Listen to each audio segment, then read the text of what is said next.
Back in 2014, there was a player that truly polarized college football. On one hand, he was extremely talented, made highlight level plays, and seemingly had an unbelievable it factor. On the other side of things, he was really annoying to some, was absolutely full of himself, and absolutely flamed out in the NFL. His name was Johnny Manziel. Now as we flash forward one decade to the 2024 college football season, we are reliving the Johnny Manziel era, except this time it's a player by the name of Shedeur Sanders. I don't want to come off as a hater, but yes, Shedeur Sanders is very similar to Manziel. He's extremely full of himself, has a very interesting attitude, is focused on a lot of riches off the field, and to some is the most hated player in college football. Some people think he's extremely annoying, but one thing we all have to admit is he has a lot of talent. Many project him to be a first-round pick in the 2025 NFL Draft, and in today's video, I'm going to introduce you to Shedeur Sanders and how he became the most hated player in college football. Again, I don't really want to sound like a hater because I'm not really that anti-Shedeur Sanders, but right now he is extremely polarizing as he's making music, making a ton of money, and is living a very extravagant lifestyle for a college football quarterback. So we're going to go through who he is, talk about why people think he's annoying, and how he got to be at this point. But before we get started, if you're a big fan of college football, be sure to subscribe to the channel, leave a like if you want to support today's video, and let me know what player, team, topic, or situation I can cover next. Now let's get started and talk about Shedeur Sanders. No matter how many times I say I'm not a hater, people are still going to say so down in the comment section below. But going back in time, Shedeur Sanders was born in Tyler, Texas in 2002. Of course, everyone knows who he is, and if you don't, you're living under a rock. He's the son of one of the most talented and most interesting athletes in football history, in Deion Sanders. I say interesting because people either love him or hate him. He's pretty much always been surrounded by his dad and his brothers. His brother Shiloh was a talented football player as well, and they all played high school football together at a private school known as Trinity Leadership Christian School. His dad at the time was an offensive coordinator as he was trying to go up the coaching ranks. He spent pretty much the entirety of his high school and college career with his dad, and that's honestly where the annoyance starts. One, because some people don't like his dad, and two, because he's the coach's son. Whether it's Shedeur or any player in any sport, many believe the coach's son is known to get unfair treatment and unfair praise. While his brother Shiloh was also pretty decent, Shedeur was always the one who was going to get a ridiculous amount of hype, and everybody was waiting to see how he would do. He was always the most sought-after athlete, and once he became the quarterback at Trinity, he made his first varsity start in 2017. He ended up throwing for 2,360 yards with 34 touchdowns and 8 interceptions. Trinity would go 12-1 and would finish at first place in their district. He would get his first scholarship offers before the season started, as Oregon was the first school to actually offer him, but then Baylor, Florida State, Florida, LSU, and Georgia also would eventually offer him. He became the starting quarterback once again in 2018, and this time he improved in his numbers. He ended up throwing for 2,977 yards, or 42 touchdowns and 7 interceptions. He led Trinity leadership to an undefeated record, and they would also win a Division II state championship for private schools. After that, more and more big schools are going after him, as schools like Michigan and Alabama would also eventually offer him a scholarship. Going back in time a bit, Shiloh Sanders had committed to South Carolina, so the Gamecocks had also offered him, and they would push really hard to sign Shedeur. In 2019, Shedeur would once again have a big season, throwing for 3,459 yards, 47 touchdowns, and 4 interceptions. He was also a threat on the ground, as he ran for 226 yards and 11 more scores there. He once again led his team to a good record, as Trinity finished at 13-1 and a third consecutive Division II state title. After that, more and more schools are going after them, and he'd eventually decide to make an interesting commitment. Florida Atlantic at the time was under head coach Willie Taggart, and he would decide to commit to the Owls. This was honestly kind of shocking, as it felt like there was no reason Shedeur should go there. I guess Coach Prime and Willie Taggart got along really well, and that's why Shedeur decided to go there. He was a 4-star player, committed to a school that really wasn't any good, but as Coach Prime has always said, it's all about relationships and culture for him, so that's why Shedeur was going to be going to FAU. As a senior, Shedeur would once again do well, throwing for 3,700 yards and 43 touchdowns. But at the same time, something huge would happen in the college football world. His dad would become the head coach at Jackson State, a famous HBCU located in Mississippi. They have a proud tradition, and with Coach Prime taking over, he was going to overhaul the roster and hopefully bring in some young talent. Everyone pretty much knew what was coming next, as Shedeur would flip his commitment and go from FAU at the FBS level to Jackson State at the FCS level. Shedeur said, quote, "Pop said he needed some dogs. So I'm joining my brother to help change the game at Jackson State and level the HBCU playing field." So as I said, Shedeur decided he would follow his dad and brother to Jackson State. By the time he had graduated, Shedeur was a blue-chip player, as according to 24/7 Sports, he was a 4-star recruit, the number 26 quarterback, and the 247th best player in the class of 2021. This was obviously going to be a monumental get for Jackson State, as they now had the Sanders family pretty much running the show. Everyone was going to be intrigued in what was going to happen, and they were going to change the stigma around HBCUs, or at least that's what they would end up claiming. How did Shedeur end up doing there? When Shedeur would arrive at Jackson State in 2021, he wasn't eligible to play for their spring semester, following everything going on in the world. But he was eventually named the starter for the 2021 fall season, and after watching the spring season from the sidelines, he said, quote, "I want to accomplish SWAC championships on top of SWAC championships." How did he end up doing? Well, he threw for 3,231 yards, 30 touchdowns, and 8 interceptions. He also ran for 3 more scores on the ground, and Deion's attempt to get the Tigers good in year 1 by bringing in transfers actually worked. They ended up going 11-2 and would win the SWAC. Deion wanted his team to be even better in 2022, as he brought in more former blue-chip recruits as transfers. The big one was Travis Hunter, and he also got plenty of new big-time coaches. Under an air raid style of offense, it was clear that Shedeur was going to put up crazy numbers right from the beginning.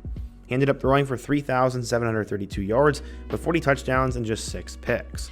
He also ran for 6 more scores on the ground, and Jackson State went 12-1, won the SWAC, and ended up losing in the Celebration Bowl. After the season, though, everything would change. There were rumors that Coach Prime was going to take a Power 5 or at least an FBS job, and that is exactly what would end up happening. He would take the head coaching job from Colorado after Karl Dorrell was fired. At the time, Colorado was a pretty low-profile school, as they had been on hard times, and no one really cared about them. Coach Prime was ready to fix the Buffaloes, and immediately, there was a ridiculous amount of hype. Everyone knew that Shedeur was going to follow him, and he took pretty much every good player from Jackson State alongside with him. There was mixed reaction to it. Some thought he absolutely screwed over the HBCUs, while others thought he was doing what was best for his career. I personally would meet in the middle. I think he definitely helped out the HBCUs and got their name back in the mix, but he did also technically leave them, but I understand because he wanted to advance in his coaching ranks and become even more high profile. So yeah, from the get-go, the whole Colorado situation was a huge deal in the media, and I felt like everybody was looking to see if Colorado could actually do it. Some wanted them to fail, some wanted them to win, and some didn't really care. That's what was interesting, is that plenty of people who didn't care about football were now paying attention to the Colorado Buffaloes just because of everything going on. There were some interesting moments as Coach Prime told a lot of players to leave, and essentially, he tried to bring in a ton of transfers to create a whole new team overnight. Shedeur was set to be the starting quarterback right away, and in week 1, they would get a chance to play against the 2022 runner-up, TCU. It felt like the college football world would absolutely explode, as the Buffaloes would actually win this game 45-42, and Shedeur Sanders would put on a show, and Travis Hunter was a big part of that. Shedeur threw the football 47 times for 510 yards and 4 touchdowns. He became the most talked about player in college football after just one weekend, and after some pregame scuffles with Colorado State, it looked like he was going to be in the Heisman conversation after a close, gutsy win. But sadly, it would all end against Oregon, as the Ducks would smash them 42-6, and the conversation shifted to how Colorado was overrated. After that, they'd only win one more game on the season, barely beating a really bad Arizona State team. The real moment where it felt like the wheels would come off was their overtime loss to Stanford. After being up 29 points, they ended up blowing it, and Shedeur threw a game-losing interception in overtime. He'd once again be hurt against Washington State to end the year, and was replaced by their backup quarterback Ryan Staub. Shedeur would not play on their final game against Utah, and he finished the year with 3,200 yards with 27 touchdowns and 3 picks. He was obviously a good quarterback, but he annoyed a lot of college football fans during the season, and many wanted to see him fail. I'd say a big chunk of it is his personality, and the other half of it is because fans just like to see people fail. So now for the final part of the video, we're going to talk about why people hate Shedeur and why people think he's extremely annoying. Well, yeah, he's one of the most divisive characters in college football today, and a lot of that has to do with his attitude. Not only is he the coach's son, but he's also the starting quarterback. A lot of people sometimes think that a player only starts because of nepotism, and that the coach doesn't really care about the other quarterbacks on the roster. In this case, many people believe that about Coach Prime, and there's just been a lot of weird moments like that. Many consider him one of the cockiest players in college football, despite going 4-8. That isn't exactly worth bragging about. And imagine if Hudson Card was acting like that after doing the same thing at Purdue last year. People would be wondering what the heck the guy was on. I think a lot of this though has to stem from his dad. Again, people are going to think I'm a hater for no apparent reason, but his dad's personality rubs a lot of people the wrong way. He's always hyping up his sons, he's doing things very unorthodox, and at times Colorado football feels like a reality TV show. During last year's game against Stanford, apparently Shedeur would end up posting NIL links, and and this was before they'd blow the game and have that game-losing interception. The seemingly unfair treatment from Coach Prime was also very well exampled in the Xavier Smith situation. Xavier Smith was a player that Coach Prime told to enter the portal, but apparently he didn't, and was then kind of fired and forced into the portal. He wasn't the only guy that happened, and he said, quote, "He was destroying guys' confidence and beliefs in themselves, and the way he did it, it could have been done with a little bit more compassion."